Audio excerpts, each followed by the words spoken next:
Hey everybody, and welcome to the third and final day of Zwift at EUROBIKE. Today it's all about the flair, the design and the character of some of the inventions that are on display here in Friedrichshafen.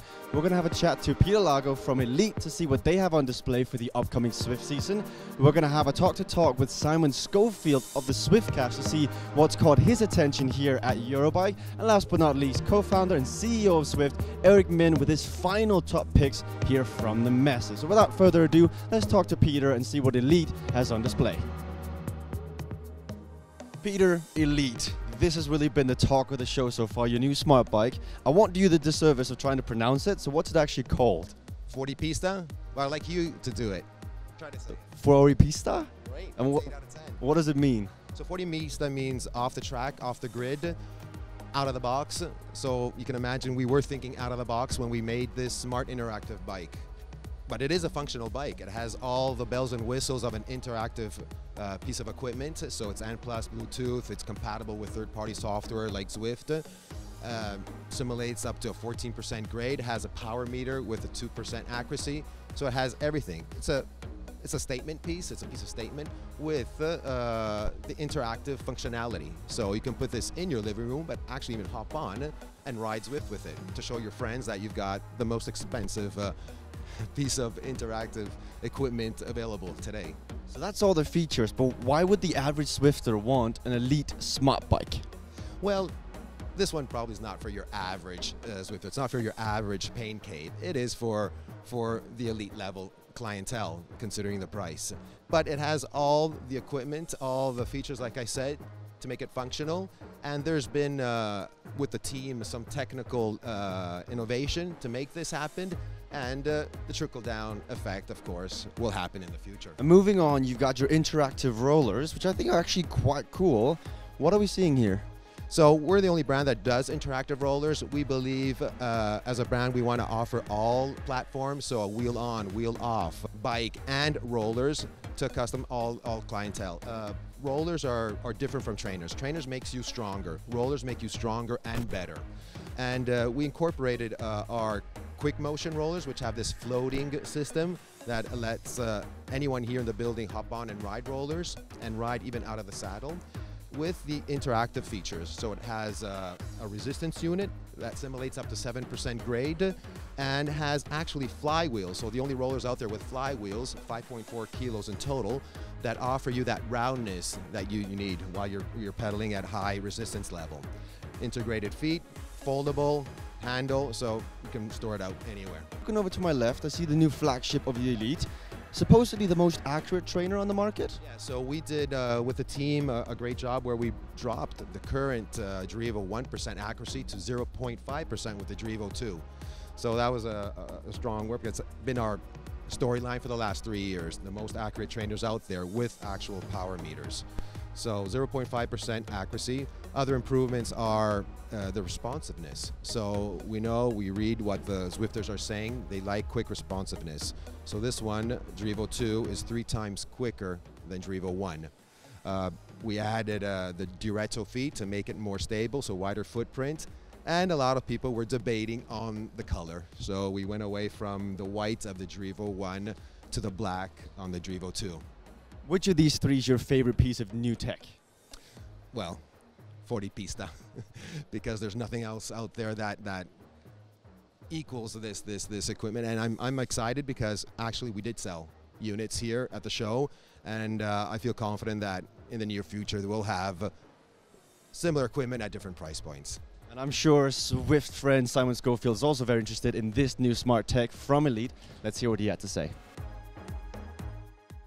Simon Schofield, Zwiftcast. Hey Jesper. How are you doing? I'm doing very well, thank you very much. So 3 days of EUROBIKE, wandering the halls. Yeah. What's impressed you the most so far? Well, being the shallow, design-obsessed kind of person that I am, that Elite crazy horse bike, I did kind of like that actually. I mean, I didn't like the price tag. You know, 10, 12, 14,000 euros is a lot of wedge, but it's a hell of a thing.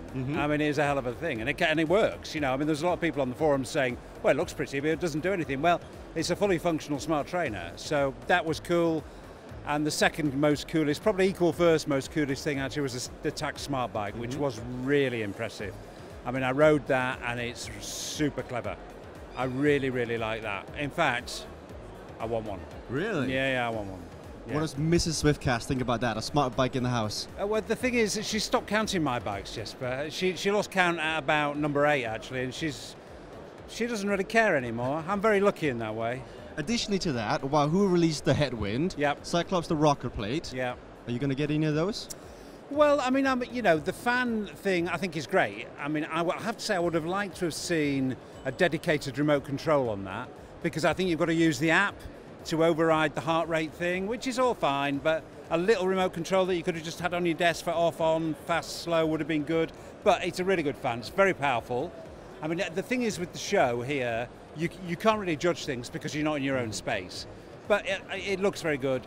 The Cyclops rocker plate, I mean, it does look good, but it's very early stages. In fact, I've just been with them now, and I asked them the question when, and it's like, not very soon, you know. So, I mean, I think that's at least a year away.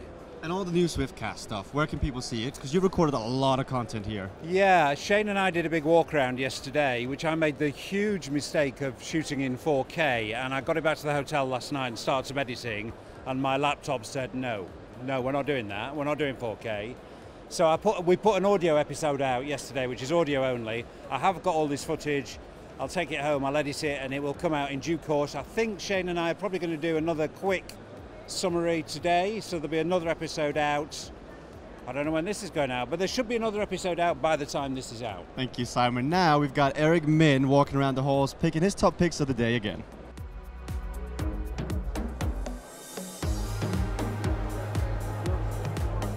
Wow, look at this. Wow. Kind of a lifestyle trainer. Yeah. Hello. Hey, how are you? Hi, fine. You? Eric. Wow, look at that. Kinda good looking. It looks like a horse. It looks like a horse.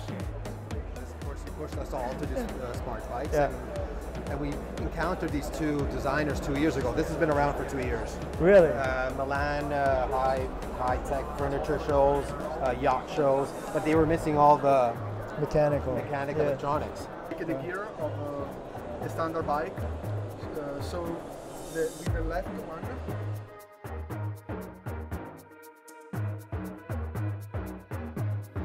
Oh, I see. So if I want to go harder, I go down. This is the left gear, so you can. So this gear, It's the front gear of your bike. I was 34 Yeah. versus 50. Okay, and then if I want to go,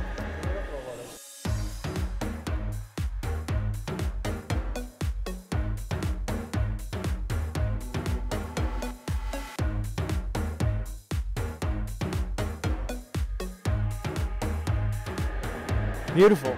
Wow.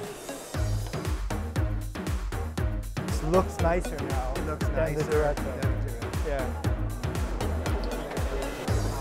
Oh yeah. Very responsive.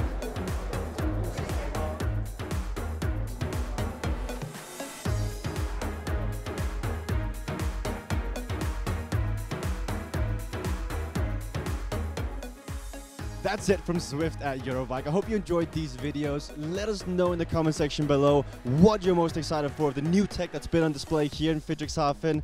And that's it, and we'll see you guys next time.